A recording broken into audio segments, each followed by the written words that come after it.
Los esperpentos de nuestra clase política vuelven a evidenciar que son eso mismo, esperpentos. Decía el dramaturgo Valle Inclán que son los héroes clásicos reflejados en los espejos cóncavos y convexos del Callejón del Gato, que se pueden visitar hoy en Madrid, los que dan el esperpento.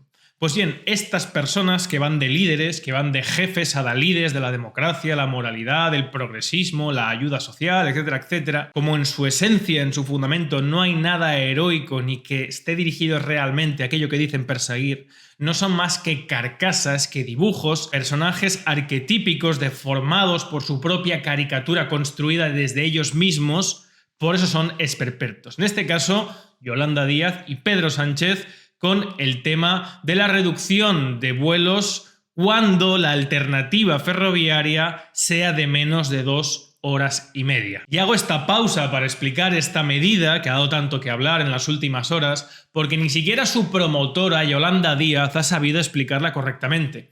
Pues realmente el pacto que ha firmado Partido Socialista y Sumar no es, como ha explicado Yolanda Díaz, vicepresidenta del gobierno, que van a suprimir todo vuelo cuya duración sea menor de 2 horas y media, entre otras cosas porque eso dejaría a muchos ciudadanos de España teniendo que coger trenes, barcos y en algunos casos quizás hasta globos montgolfiera, aunque bueno, a esta gente poco les importa. No. Lo que realmente dice el acuerdo, que ni siquiera, repito, su propia promotora ha sabido explicar, es que van a intentar reducir los vuelos nacionales cuando la alternativa ferroviaria, es decir, cuando coger el tren, implique una alternativa de menos de 2 horas y media. Porque obviamente suprimir un viaje en vuelo de 45 minutos cuya alternativa son 8 horas de autobús o 5 de tren es una salvajada. Aunque, repito, realmente lo podrían hacer. A esta gente le da igual y el pueblo español tampoco creo que pusiera el grito en el cielo. Pero para que veáis que ni siquiera ellos mismos saben los acuerdos que están tomando ni cómo explicarlo a la ciudadanía. Por eso son arquetípicos, son figuras grotescas deformadas por su propia caricatura de lo que dicen ser, de lo que dicen representar y que no son. Ni izquierda, ni defensa de nada, ni protección de nada, ni mucho menos del medio ambiente. Entre otras cosas porque sí, se ha puesto de manifiesto la hipocresía, que no me deja de sorprender que la gente en España siga poniendo el grito en el cielo diciendo ¡ah, son hipócritas!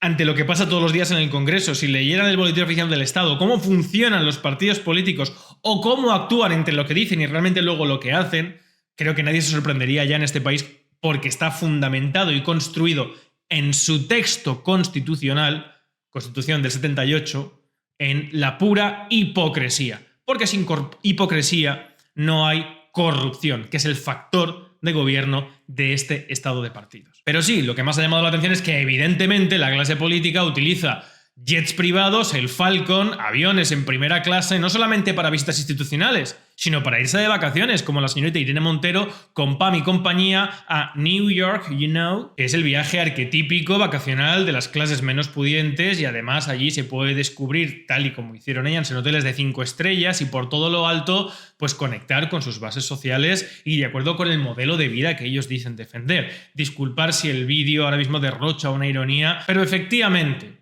desde luego, la hipocresía es total por parte de nuestra clase política. Pero eso no debería sorprender, fuera de que hay ciertos aspectos que deberían comprenderse de que efectivamente la clase política, por necesidad de sus funciones, debería tener en todo momento los mayores, más avanzados y más rápidos medios de desplazamiento. No para caprichos, de manera controlada, pero deberían tenerlos. Sin embargo, yo hago otra lectura de esta medida que se ha impulsado efectivamente en otros países de la Unión Europea y que bajo mi punto de vista no tiene absolutamente nada que ver con la protección del medio ambiente. Sí tiene que ver con una cosa importante y es una reflexión que he hecho yo que puede estar equivocada, pero que les invito a ustedes a hacerla.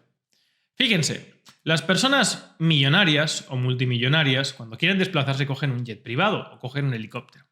El ciudadano de a pie, el trabajador, el asalariado o el pequeño empresario o autónomo, cuando tiene que desplazarse de manera nacional y mira su bolsillo, mira las alternativas más baratas. Y casi siempre, en un 90 y tantos %, suelen ser vuelos de compañías low cost con trayectos cortos. Yo, por ejemplo, sabéis que divido mi tiempo entre Asturias y Valencia y muchas veces voy y vuelvo por 40 euros, cosa que no podría hacer con ningún otro medio de transporte. ¿Y por qué es eso posible? Pues porque muchas empresas que se dedican a ese tipo de trayectos están afincados en sitios donde la tributación se lo permite. Por ejemplo, EasyJet, Ryanair, etcétera, etcétera, tienen su sede en países donde la tributación y la gestión de sus obligaciones tributarias les permite hacer ese tipo de ofertas a los usuarios. ¿Cuál es el problema? Pues que el Estado no percibe prácticamente casi nada por ese tipo de viajes. Y en un vídeo como el de ayer, donde el propio gobierno ha dicho que se plantea de cara al próximo año seguir aumentando la recaudación, pues me parece que es algo importante a tener en cuenta el hecho de que hay un acuerdo por parte del gobierno de España de aumentar desde el año 2022 al año 2025 los impuestos relacionados con los hidrocarburos, con los derivados del petróleo y el gas también. De hecho, empezaron el año 2020 con una subida del 13% y gradualmente han ido aumentando y siguen aumentando esa carga tributaria de los hidrocarburos, que además se gravan de manera múltiple por el impuesto especial de hidrocarburos, por el IVA, desde luego lo impepinablemente aparejado a ello, que son los impuestos directamente relacionados con el uso de carreteras, como el impuesto de circulación. También quieren poner peajes. De hecho, no sé si sabéis que el mantenimiento de las carreteras no llega a 2.000 millones de euros al año y a día de hoy el gobierno, por impuestos directamente relacionados con el uso de carreteras, recauda 30.000. Es decir, repito, gasta en mantener las carreteras 2.000 millones y recauda 30.000 en impuestos directamente relacionados en el uso de las carreteras. Y ya sé que algunos me llamaréis mal pensado, pero es que fíjense cómo el propio año pasado el gobierno reconoció que la subida de dichos impuestos y la subida de la tributación de hidrocarburos había hecho que hubieran recaudado 4.000 millones de euros más, que no es moco de pavo. De hecho, si se dan ustedes cuenta, a día de hoy, los hidrocarburos, el diésel y la gasolina están al mismo precio que cuando estaban con aquella famosa bonificación de los 20 céntimos. Es más, ya ha pasado lo que usted paga o lo que pagaba entonces con esa bonificación.